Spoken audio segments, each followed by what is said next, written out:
साथियों, बड़ी दुखदायक खबर है कि रूस ने जो है ये यूक्रेन पर जो हमला कर दिया और ये कहना है कि तीसरी आलमी जंग यहाँ से शुरू हो गई। ऐसे में वो लोग जो वहाँ फंसे हुए हैं और वो बच्चे जो वहाँ पढ़ रहे हैं, जो अपने घर बार को छोड़कर, और इनके माँ बाप ये चाहते हैं कि हमारे बच्चे आगे बढ़ें, तो हमारे साथ ऐसे ही कुछ लोग मौजूद हैं। इनके बच्चे वहाँ पर डॉक्टरी कर रहे हैं, तो हम इनसे इस बारे में मालूमात करेंगे कि इनके बच्चों से कोई राब्ता हो पा रहा है या नहीं हो रहा है, क्या है। सर, आपका नाम? मेरा नाम मोहम्मद सालिम है जी। और मेरी 2 बेटियां वहाँ पे हैं यूक्रेन में। एक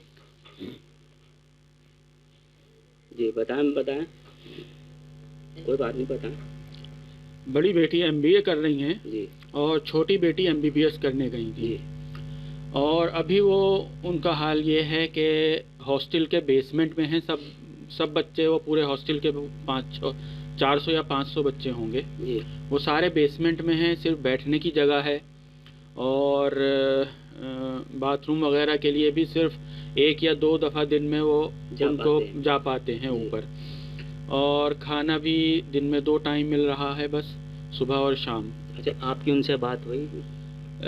हमारी बात हुई थी उनसे सुबह को, क्योंकि मोबाइल भी वहाँ बंद करा रखे हैं कि सिग्नल की वजह से कोई प्रॉब्लम ना हो। तो सिर्फ वो 5-10 मिनट के लिए सुबह उन्होंने मोबाइल ऑन किया था, तब उनसे बात हुई थी हमारी। अच्छा, आज कुछ फ्लाइटें गई हैं, जैसे 2 गई हैं और एक टेक ओवर कर चुकी है और दूसरी भी आ रही है, तो ऐसे में आप से वहाँ जो वहाँ के जिम्मेदार हैं उनसे राब्ते में, जो खासकर कॉलेज के वो हैं?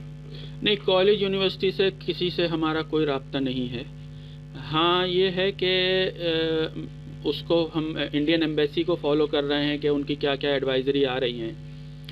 और दूसरा ये कि वहाँ पे जो मेन उनका इंडियन एम्बेसी का कॉन्ट्रैक्टर हैं, क्या नाम है उनका, पे नंबर वगैरह भी दे रहे होंगे। जी, उन्होंने दिए हैं नंबर। वो तो उनसे हमने राब्ता किया था, तो लेकिन अभी उनका कहना ये है कि उन्होंने वेस्ट साइड से शुरू किया है। अच्छा। मतलब पोलैंड बॉर्डर की साइड से, और हमारे बच्चे हैं खार्किव में, जो ईस्ट साइड में है, रशिया के बॉर्डर के करीब। तो यहाँ तक पहुँचने में कितना टाइम लगेगा हमें नहीं पता। अरे, ये बातें तो बहुत दिन से चल रही थी, तो ऐसा नहीं था कि आपने अपनी बच्ची से कांटेक्ट किया कि वापस आ जाएं, या इस कॉलेज से कुछ यूनिवर्सिटी से पता चला?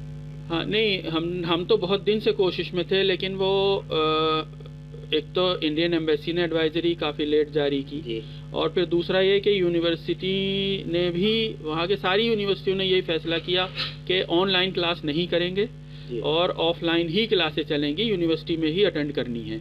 और अगर वापस जाएंगे तो अपनी रिस्पॉन्सिबिलिटी पे जाएं, और जब वापस आएंगे तो सारी क्लासें रीअरेंज करके और अटेंड करके, और फिर उसकी सारी फीस भी हमें दोबारा जमा करनी पड़ेगी। तो उसकी वजह से बहुत प्रॉब्लम रही, बच्चे बहुत कंफ्यूज रहे कि जाएं न जाएं।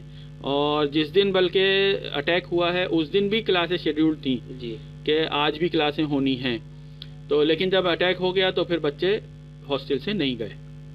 अच्छा, आपके कितने बच्चे हैं? मेरे 3 बच्चे हैं, 2 बेटियां हैं और 1 बेटा है। तो बेटियां दोनों वहाँ हैं? दोनों बेटियां वहाँ हैं। आप बताएं, आप अपने थोड़ा सा बताएं, बच्ची को कुछ कहना चाहें अपनी कुछ। देखिए, ये बहुत दुख की खबर है कि कुछ मुंह से अल्फाज नहीं निकल पा रहे, और ये घड़ी ऐसी होती है कि आदमी चाहते हुए भी कुछ नहीं कह पाता। लेकिन हमारे साथ यहाँ इन दोनों बच्चे, इनके 3 बच्चे हैं, 2 लड़कियां, दोनों वहाँ गई हुई हैं, और ये बच्चा है इनका। तो बेटा, आप कुछ कहना चाहेंगे? आपका नाम? जी, ताहा। आप पढ़ते हैं? जी। कौन सी क्लास में? 11th में। तो आप बात कहें, कुछ अपनी बड़ी होंगी जाहिर है दोनों आपसे, तो आप अपनी बहन से क्या कहना चाहेंगे? कुछ उनसे या राब्ता हुआ, कुछ बात हुई आपकी, बताएं। सुबह हुई थी बस, उसके बाद से नहीं हुई। देखिए, इनका ये कहना है कि 1-2 फ्लाइट जा रही हैं, 1-2 फ्लाइट से इतना काम नहीं बन पाएगा।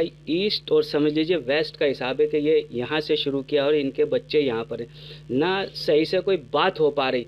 अब इनकी वालिदा का भी रो रो कर बुरा हाल है, वालिद साहब से भी कोई बात नहीं बन पा रही। तो सिर्फ ये कहना है सरकार से, जिम्मेदार से, कि इस काम को बहुत तेज़ी लाएँ, और हो सकता है कि ये जंग 1 या 2 दिन में बन जाए, ऐसी बात भी चल रही है। लेकिन जिसका जाता है उसको इस बारे में एहसास होता है।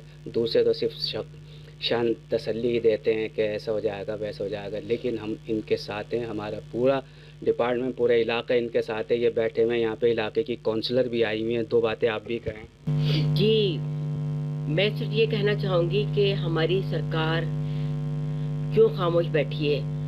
ये जंग के आसार जो है आज से 2-3 दिन में तो नहीं हुए होंगे। जब ये 15 दिन से पहले से तो सरकार ने क्यों ऑर्डर नहीं किए कि बच्चों को बुलाया जाए फौरी तौर पे। और बच्चे वहाँ बैठे हैं, जिस जगह बच्चे इनकी बच्चियां हैं वहाँ पर 400 बच्चे हैं।